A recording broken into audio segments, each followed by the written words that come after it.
가정부로 회장님 댁에 들어간 그녀. 회장님의 월 1,000만 원 커다란 제안. 그날 밤 충격적인 일이 벌어졌다. 청소를 하다가 회장님의 서재를 쭉 둘러보게 되었습니다. 그러다가 회장님이 앉는 테이블 위에 액자를 발견했어요. 저는 그 액자를 유심히 바라봤습니다. 그런데 회장님의 옆에 있던 남자를 보고 저는 소스라치게 놀랐습니다. 이 사람은 회장님과 무슨 관계였을까요? 세상은 참 좁다더니 이런 경우도 다 있네요. 이렇게 저처럼 기가 막힌 이야기를 알고 계신 분들은 댓글 남겨주시고 좋아요와 구독, 알림 설정 눌러주세요. 구독은 무료입니다. 저는 정혜연, 올해 61살입니다. 그날 퇴근길에 병원 앞에서 잠시 머물렀습니다. 간병일을 마치고 나면 늘 그랬듯이 버스 정류장으로 가는 길이었죠. 하지만 그날은 뭔가 달랐어요. 병원 계단 위에서 작은 유골함을 안고 비틀거리던 한 노인이 보였거든요. 아마 70대쯤 되어 보이는 분이었는데 검은 정장을 입고 있었지만 어깨는 축 처져 있었습니다. 그분이 천천히 계단을 내려오다가 갑자기 허리를 움켜쥐며 주저앉는 모습을 봤어요. 저는 망설임 없이 다가갔습니다. 간호사로 일했던 경험이 있어서 그런지 누군가 아파하는 모습을 그냥 지나칠 수가 없었거든요. 그분은 유골함을 품에 꽉 안고 있었는데 손목이 많이 아픈 것 같았어요. 손목이 안 좋으신 것 같아서요. 저는 조심스럽게 말을 꺼냈습니다. 제가 잠시 들어드릴게요. 그분은 저를 한참 바라보더니 말없이 고개를 끄덕였어요. 저는 그 유골함을 조심히 받아들었습니다. 생각보다 무겁지 않았지만 그분에게는 세상에서 가장 소중한 것이겠죠. 함께 천천히 계단을 내려갔고 택시를 잡아드렸습니다. 고맙습니다. 그분이 처음으로 입을 열었어요. 목소리가 많이 쉬어 있었습니다. 정말 고맙습니다. 저는 그분이 택시에 오를 때까지 지켜봤어요. 유골함을 다시 품에 안고 차에 오르는 그분의 뒷모습이 너무 쓸쓸해 보였거든요. 아마 부인을 떠나보내고 오는 길이었을 거예요. 그날 밤 집에 돌아와서도 그분 생각이 계속 났습니다. 저 역시 남편을 먼저 떠나보냈기 때문에 그분의 마음이 어떨지 조금은 알 것 같았어요. 혼자 남겨진 사람의 마음은 참 복잡하거든요. 며칠이 지났을 때 저에게 한 통의 전화가 걸려왔어요. 모르는 번호였는데 정중한 목소리의 여성분이었습니다. 혹시 며칠 전 병원에서 유골함 들어주신 분 맞으시죠? 그분이 물었어요. 저희 회장님이 꼭 인사를 드리고 싶다고 하십니다. 저는 깜짝 놀랐습니다. 그때 도와드린 분이 회장님이었다니요. 하지만 그런 건 중요하지 않았어요.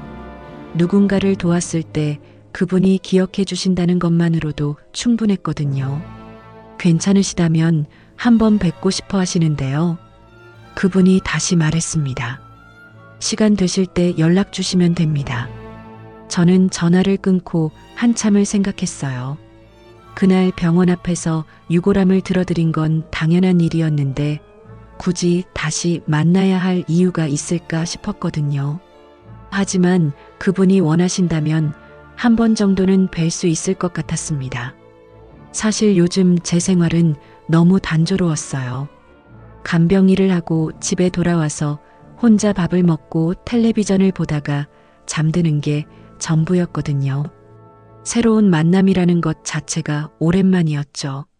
며칠 후 저는 그분이 계신 집을 찾아갔습니다.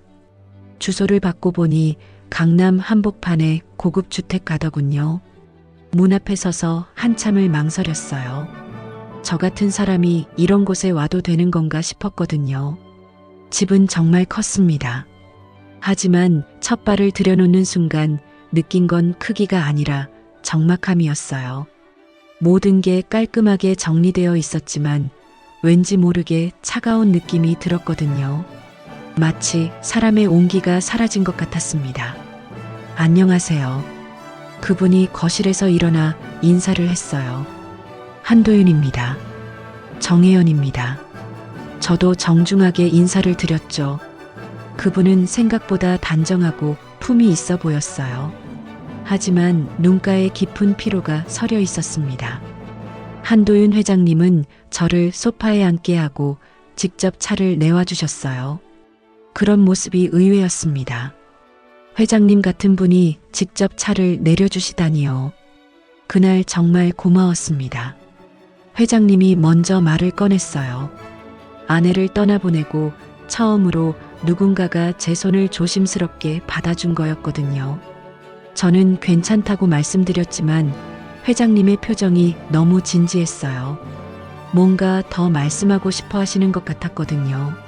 사실 제안이 하나 있습니다. 회장님이 조심스럽게 말했습니다. 밤마다 건강 상태만 체크해 주시면 됩니다. 혈압 재고, 맥박 확인하고 그 정도면 충분해요. 저는 고개를 끄덕였어요. 간호사 출신이니까 그런 일은 어렵지 않았거든요. 하지만 다음 말을 듣고는 깜짝 놀랐습니다. 대신 월 1,000만 원을 드리겠습니다. 저는 잠시 말을 잃었어요. 월 1,000만 원이라니요. 제가 간병 일을 해서 한 달에 버는 돈의 몇 배나 되는 금액이었거든요. 그게 대체 무슨 뜻이죠? 저는 당황해서 물었습니다. 너무 큰 돈이에요. 저에게는 적은 돈입니다. 회장님이 담담하게 답했어요. 하지만 정혜연 씨에게는 의미가 있을 거예요. 저는 머릿속이 복잡해졌습니다. 그런 큰 돈을 받을 만한 일인가 싶었거든요. 단순히 건강 체크를 하는 것뿐인데 말이죠. 그때 우연히 식탁 위에 놓인 작은 유골함이 눈에 들어왔어요. 그날 병원에서 제가 들어드렸던 바로 그 유골함이었습니다. 회장님이 매일 식탁에 놓고 식사를 하시는 것 같았어요. 화장실을 다녀오는 길에 책상 위에 놓인 노트 한 권을 보게 됐습니다. 열어볼 생각은 없었는데 펼쳐진 페이지에 적힌 글자가 눈에 들어왔어요. 아내가 떠나고 처음이다. 누군가 내 손을 조심스럽게 받아준 건. 저는 가슴이 뭉클했습니다.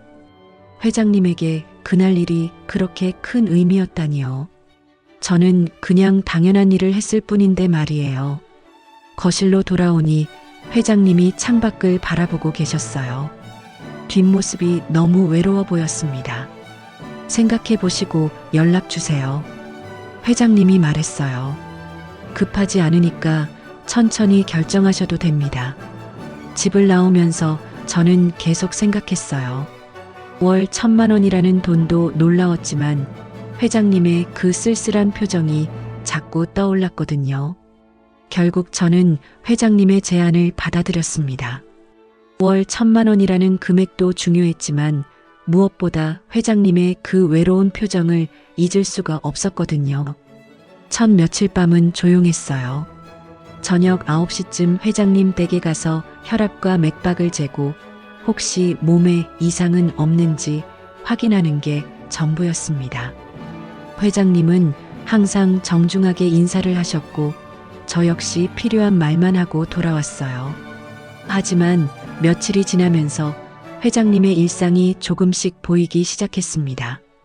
매일 같은 시간에 식탁에 앉아 혼자 식사를 하시고 유골함을 바라보며 무언가 중얼거리시는 모습이었어요. 가끔 제가 건강 체크를 할 때도 멍하니 창밖을 바라보고 계시곤 했거든요. 일주일째 되던 그날 밤 평소와 다른 점을 느꼈습니다.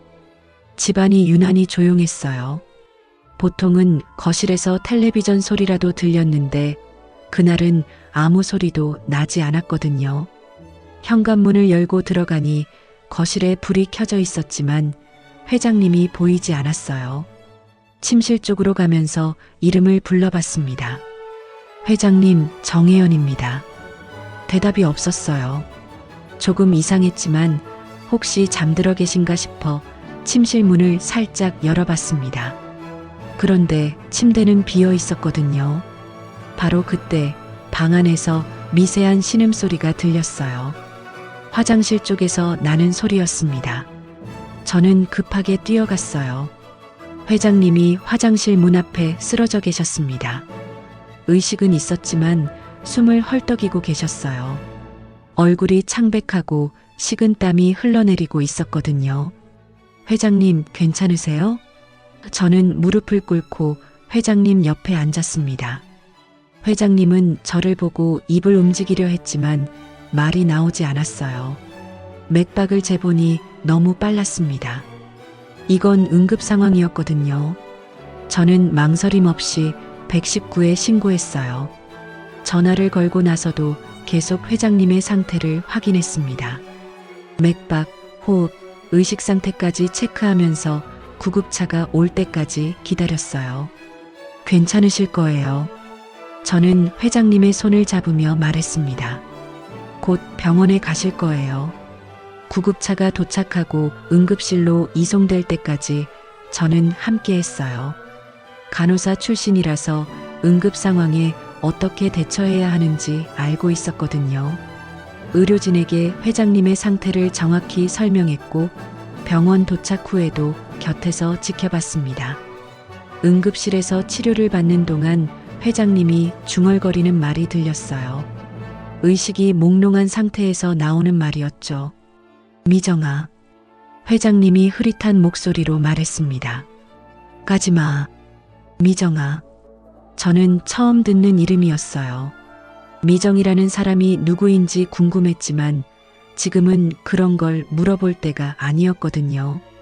의사 선생님이 말씀하시길 급성 심근경색 증상이었다고 했어요. 조금만 늦었다면 정말 위험했을 거라고 하시더군요. 다행히 빨리 발견해서 큰 위험은 넘겼다고 했습니다.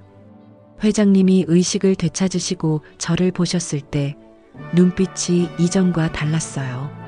뭔가 고마움과 미안함이 섞인 표정이었거든요. 정혜연 씨, 회장님이 약한 목소리로 말했습니다. 고맙습니다. 저는 괜찮다고 말씀드렸지만 그날 밤 일이 우리 사이에 뭔가 다른 감정을 만들어낸 것 같았어요. 회장님은 며칠간 병원에 입원하셨습니다.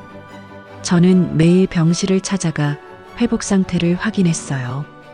의사 선생님 말씀으론 다행히 큰 후유증은 없을 거라고 하셨거든요.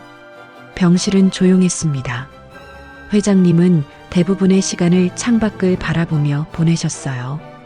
가끔 제가 말을 걸어도 짧게 대답하실 뿐이었거든요. 아마 죽음 앞에서 많은 생각을 하고 계신 것 같았어요. 사흘째 되던 날, 저는 병실 테이블 위에 놓인 작은 액자 하나를 발견했습니다. 누군가 가져다 놓은 것 같았는데 처음 보는 액자였어요. 호기심에 가까이 가서 보니 깜짝 놀랐거든요. 액자 속에는 회장님과 한 젊은 남성이 함께 웃고 있는 사진이 있었어요. 아마 30년도 더 전에 찍은 사진인 것 같았습니다. 회장님도 훨씬 젊어 보이셨고 옆에 서 있는 남성은 하얀 가운을 입고 있었어요. 그런데 그 남성의 얼굴을 보는 순간 저는 숨이 멎을 뻔했습니다. 너무나 익숙한 얼굴이었거든요. 눈매며 코며 입가의 미소까지 제 남편 김영수와 너무도 닮아 있었어요. 정혜연 씨, 무슨 일이세요? 회장님이 제 표정을 보고 물으셨어요. 저는 손가락으로 액자를 가리켰습니다. 이 사람, 제 남편입니다. 회장님이 침대에서 몸을 일으켜 액자를 가져가셨어요. 한참 동안 사진을 바라보시더니 천천히 고개를 끄덕이셨거든요. 그럴 줄 알았습니다. 회장님이 조용히 말씀하셨어요. 처음 정혜연 씨를 봤을 때부터 뭔가 낯익다고 생각했거든요. 제 가슴이 두근거렸어요. 혹시 회장님이 제 남편을 아시는 건가요? 생전에 공중보건의로 일하다가 병으로. 저는 떨리는 목소리로 말했습니다. 김영수. 회장님이 남편의 이름을 불렀어요. 내 기억에 또렷이 남아있소. 그 젊은 친구, 사람 참 깊었지. 저는 눈물이 날 것 같았습니다.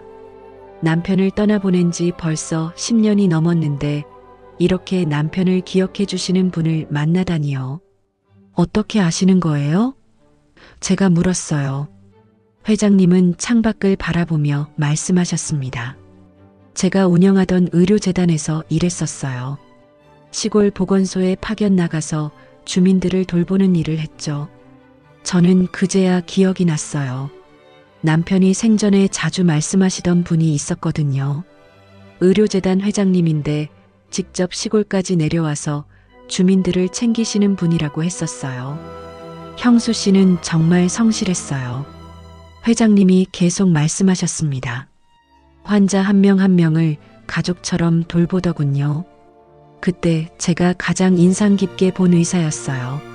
남편 이야기를 들으니 가슴이 벅찼습니다. 남편은 항상 환자들을 위해 최선을 다했거든요.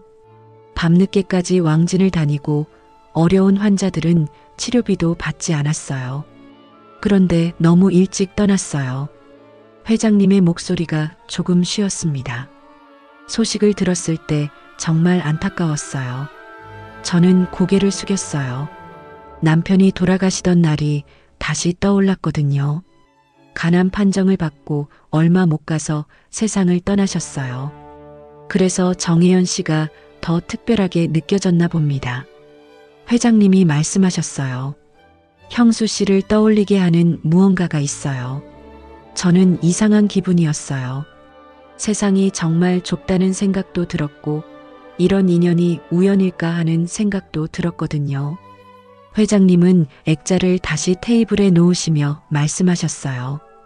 형수 씨가 살아계셨다면 정혜연 씨처럼 누군가를 돌보는 일을 했을 거예요. 그날 밤 저는 집에 돌아와서 남편 사진을 오랫동안 바라봤습니다. 하늘에서 이런 인연을 만들어준 건 아닐까 하는 생각이 들었어요. 회장님이 퇴원하시던 날 병실에 예상치 못한 손님들이 찾아왔습니다. 회장님의 자녀들이었어요. 아들 둘과 딸 하나 모두 정장을 차려입고 진지한 표정이었거든요. 저는 평소처럼 회장님의 퇴원 준비를 도와드리고 있었는데 그분들이 들어오자마자 저를 쳐다보는 시선이 달랐어요. 뭔가 경계하는 듯한 눈빛이었거든요. 아버지, 이분이 그 가정부세요? 큰아들이 저를 가리키며 물었습니다. 가정부라는 말에 약간 비하하는 투가 섞여 있었어요. 정혜연 씨다. 회장님이 단호하게 말씀하셨어요. 제 생명의 은인이야. 아버지 보호자가 가정부라니요. 딸이 팔짱을 끼며 말했습니다. 게다가 그런 사람한테 월 1,000만 원이라뇨. 그게 제정신입니까? 저는 가슴이 철렁했어요. 어떻게 월급 이야기까지 알고 계신 걸까요? 회장님이 말씀하신 건 아닐 텐데 말이에요. 정혜연 씨가 아니었다면 저는 지금 여기 없을 거다. 회장님이 목소리를 높이셨습니다. 그분이 제때 발견해서 병원에 데려다 주지 않았다면 말이야. 하지만 자녀들의 표정은 변하지 않았어요. 오히려 더 의심스럽다는 눈빛이었거든요. 아버지, 요즘 이런 사람들 많아요. 둘째 아들이 말했습니다. 노인 혼자 사시는 집에 접근해서 신뢰를 얻은 다음에 그만해. 회장님이 화를 내셨어요. 정혜연 씨는 그런 분이 아니야. 저는 더 이상 듣고 있을 수가 없었어요. 조용히 인사를 드리고 병실을 나왔습니다. 복도에서도 그들의 목소리가 들렸거든요. 며칠 후 더 충격적인 일이 벌어졌어요.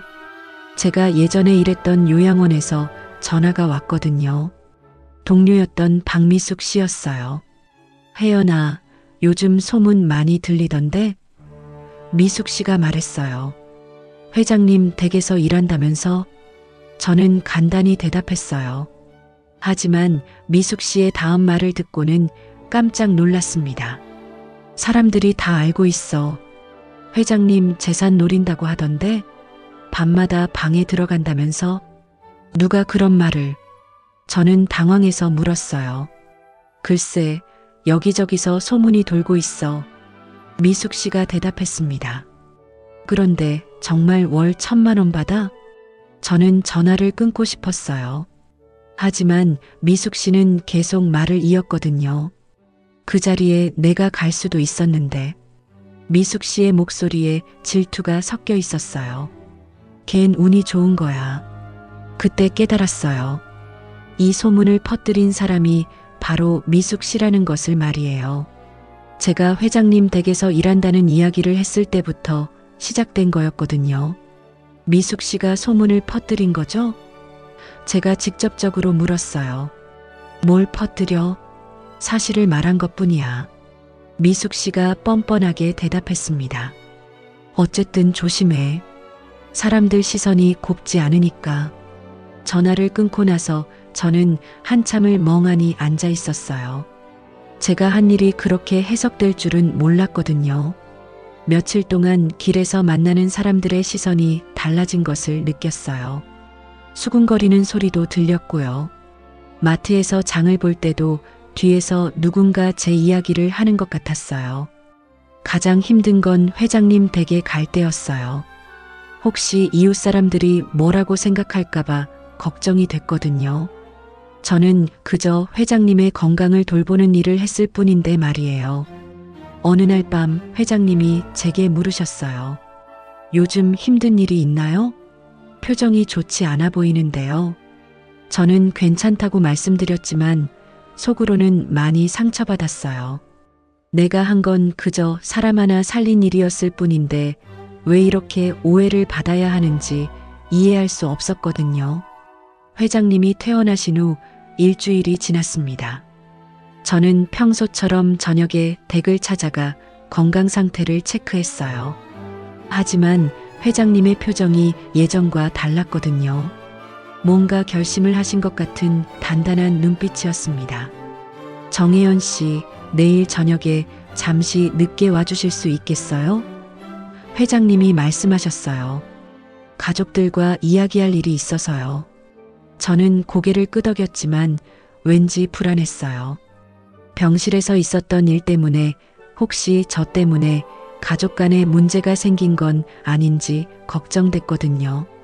다음 날 저녁 회장님 댁에 도착하니 거실에 자녀들이 모여 있었어요. 아들 둘과 딸 그리고 며느리까지 모두 와 있었습니다. 분위기가 무거웠어요. 앉으세요. 회장님이 저를 식탁 옆 의자에 앉게 하셨어요. 자녀들은 저를 보는 시선이 여전히 곱지 않았거든요. 회장님은 식탁 맨 윗자리에 앉으셨습니다. 마치 중요한 회의를 하는 것 같은 분위기였어요. 잠시 침묵이 흐른 후 회장님이 입을 여셨거든요. 오늘 너희들을 부른 이유는 정혜연 씨에 대해 이야기하기 위해서다. 회장님의 목소리는 평소보다 단호했어요. 큰아들이 팔짱을 끼며 말했습니다. 아버지, 그 이야기라면 이미 병원에서. 들어라. 회장님이 손을 들어 말을 막으셨어요. 정혜연 씨는 내 생명의 은인이며 내 남은 날을 견디게 해준 사람이다. 자녀들의 표정이 일순간 굳어졌어요. 딸이 의자에서 몸을 앞으로 기울이며 말했습니다. 아버지, 가정부에게 그렇게까지 정을 줘야 하나요? 그게 정당하다고 생각하세요? 저는 가슴이 답답했어요. 가정부라는 말이 계속 나올 때마다 마음이 상했거든요. 하지만 아무 말도 할 수 없었어요. 정당하다고? 회장님이 조용히 되물으셨어요. 너희들은 내가 쓰러졌을 때 어디 있었지? 둘째 아들이 변명하듯 말했습니다. 저희도 바빠서, 그리고 아버지가 괜찮으시다고 하셔서. 그래, 너희들은 바빴지. 회장님의 목소리에 실망이 섞여 있었어요. 하지만 정혜연 씨는 매일 밤 내 안부를 물었다. 회장님은 잠시 멈췄다가 계속 말씀하셨습니다. 돈이 아까웠다면 나는 병원 간병인을 불렀겠지. 하지만 이 사람은 내가 살아있다고 느끼게 해줬다. 큰아들이 급하게 말했어요. 아버지, 그렇다고 해서 월 1,000만 원이라는 돈이. 돈? 회장님이 웃으셨어요. 너희들이 한 달에 쓰는 용돈보다 적은 돈이다. 며느리가 끼어들었습니다. 하지만 세상 사람들이 뭐라고 하겠어요? 회장님이 가정부한테. 세상 사람들? 회장님이 목소리를 높이셨어요. 세상 사람들이 내 죽음을 막아줬나? 내 외로움을 달래줬나? 저는 이런 자리에 있는 게 너무 부담스러웠어요. 가족 간의 이야기인데 제가 끼어 있는 게 맞는지 모르겠더라고요. 회장님이 저를 바라보며 말씀하셨어요. 정혜연 씨, 이 사람들 앞에서 말씀드리고 싶은 게 있어요. 저는 고개를 들었어요. 이 사람 없었으면 난 이미 없다. 회장님이 단호하게 말씀하셨어요. 그리고 앞으로도 정혜연 씨는 내 가족과 같은 사람이다. 자녀들이 모두 경악한 표정을 지었어요. 가족과 같다는 말에 충격을 받은 것 같았거든요. 아버지, 그런 말씀은. 딸이 말하려고 했지만 회장님이 손을 들어 막으셨어요. 결정된 일이다. 회장님이 일어서시며 말씀하셨어요. 이제 그만 가거라. 더 이상 할 말은 없다. 자녀들이 하나둘 자리에서 일어났어요. 나가면서도 저를 보는 시선이 차가웠거든요. 자녀들이 모두 떠나고 나서 집안은 다시 조용해졌습니다. 저는 뭔가 어색했어요. 방금 전 일이 꿈 같았거든요. 회장님이 저를 가족과 같다고 말씀하신 것도, 자녀들의 차가운 시선도 모든 게 현실 같지 않았어요. 회장님은 한참 창밖을 바라보고 계셨습니다. 어깨가 조금 축 처져 보였어요. 아무래도 가족들과 언쟁을 하는 게 쉽지 않으셨을 거예요. 회장님, 저는 이만. 저는 조심스럽게 말을 꺼냈어요. 정혜연 씨. 회장님이 저를 부르셨어요. 잠시 정원에 같이 나가실까요? 저는 고개를 끄덕였습니다. 회장님은 천천히 일어나서 정원으로 향하셨어요. 저도 따라갔거든요. 정원은 예쁘게 가꿔져 있었어요. 작은 연못도 있고 여러 종류의 나무들이 심어져 있었습니다. 한쪽에는 나무 벤치가 놓여 있었어요. 여기 앉으세요. 회장님이 벤치를 가리키셨어요. 저희는 나란히 앉았습니다. 바람이 살살 불어와서 시원했어요. 하지만 마음은 복잡했거든요. 오늘 일로 인해 회장님과 자녀들 사이가 더 멀어진 것 같아서 미안했어요. 미안합니다. 회장님이 먼저 말씀하셨어요. 아이들 때문에 불쾌하셨을 거예요. 아니에요. 저는 고개를 저었어요. 이해할 수 있어요. 자녀들 입장에서는 당연한 걱정이죠. 회장님은 하늘을 올려다보셨습니다. 아이들은 내가 속은 거라고 생각해요. 하지만 정혜연 씨, 나는 속고 있는 게 아니에요. 저는 회장님을 바라봤어요. 달빛 아래서 회장님의 얼굴이 평온해 보였거든요. 이제 우리 사이에 계약이나 돈이 오가지 않았으면 좋겠소. 회장님이 조용히 말씀하셨어요. 사랑은 아니어도 사람과 사람으로 남을 수는 없겠소? 저는 가슴이 뭉클했어요.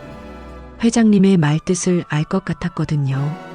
돈으로 맺어진 관계가 아니라 진짜 사람으로서 함께하고 싶다는 뜻이었을 거예요. 저는 고개를 숙였습니다. 회장님 하루가 무사한지, 회장님 밥은 잘 드셨는지, 저는 천천히 말했어요. 요즘은 그게 제 하루의 시작이에요. 정말이었어요. 아침에 눈을 뜨면 가장 먼저 회장님 생각이 났거든요. 어젯밤에 잘 주무셨을까? 아침은 드셨을까? 그런 생각들 말이에요. 그렇다면 나도 마찬가지입니다. 회장님이 말씀하셨어요. 정혜연 씨가 무사히 집에 잘 가셨는지, 오늘도 건강하신지, 그런 생각들이 하루를 채워요. 우리는 한동안 말없이 앉아 있었어요. 정원에는 벌레 소리만 들렸고 바람에 나뭇잎이 살랑살랑 흔들렸습니다. 평화로웠어요. 사람들이 우리 관계를 뭐라고 부를지 모르겠어요. 제가 말했어요. 연인도 아니고 가족도 아니고 이름이 꼭 필요한가요? 회장님이 물으셨어요. 서로를 걱정하고 함께 있으면 마음이 편안한 사이. 그것만으로도 충분하지 않을까요? 저는 고개를 끄덕였어요. 정말 그런 것 같았거든요. 꼭 사랑이라는 이름을 붙이지 않아도, 연인이라고 하지 않아도 우리는 서로에게 소중한 사람이었어요. 그러면 이제부터는 월급도 받지 않겠어요. 제가 말했어요. 안 됩니다. 회장님이 단호하게 말씀하셨어요. 그건 정혜연 씨의 생활이니까요. 하지만 대신 이제는 일이 아니라 마음으로 해주세요. 회장님이 제 손을 가볍게 잡으셨어요. 그것만으로도 충분해요. 그날 밤 집에 돌아와서 저는 오랫동안 생각했어요.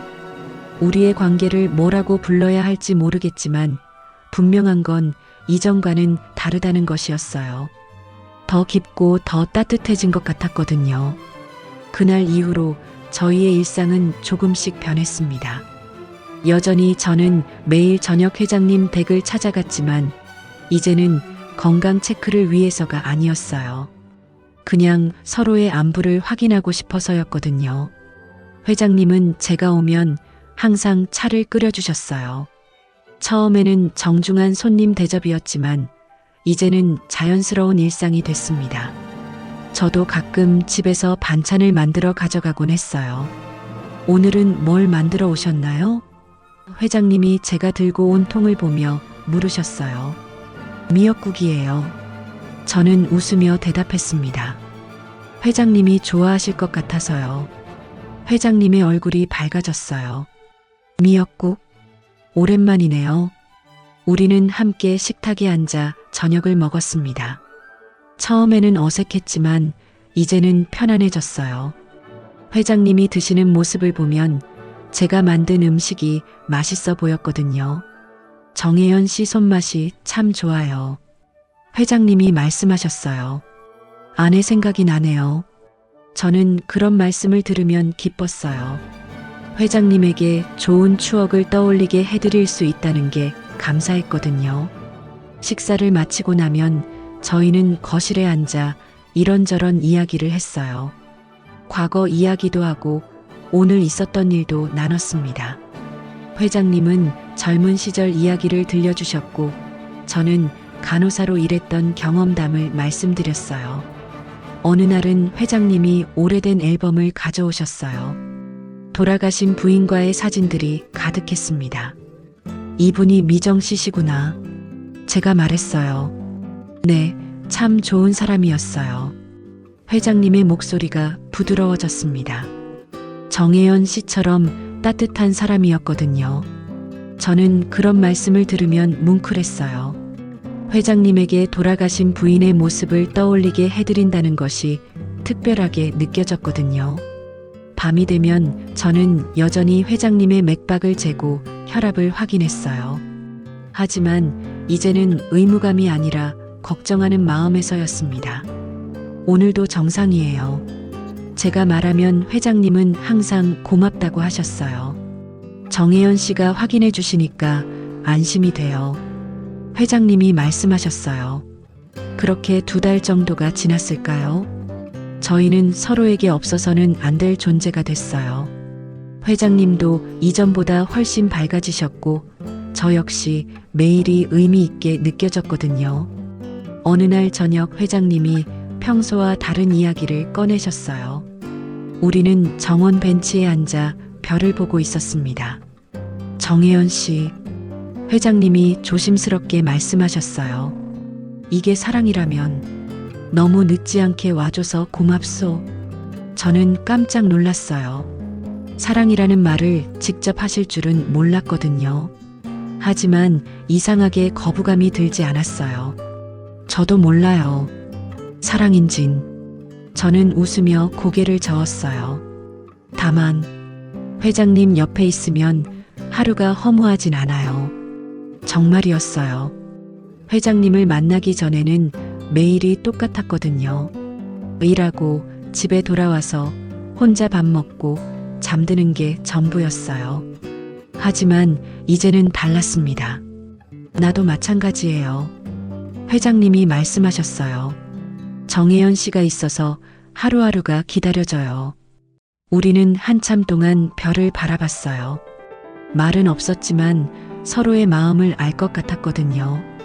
꼭 연인이 아니어도 결혼을 하지 않아도 우리는 서로에게 특별한 사람이었어요. 우린 지금 이대로 충분해요. 제가 말했어요. 네, 충분합니다. 회장님이 고개를 끄덕이셨어요. 그날 밤 집에 돌아와서 저는 거울을 봤어요. 제 얼굴이 예전보다 밝아 보였거든요. 61살의 나이에 이런 감정을 느낄 줄 몰랐어요.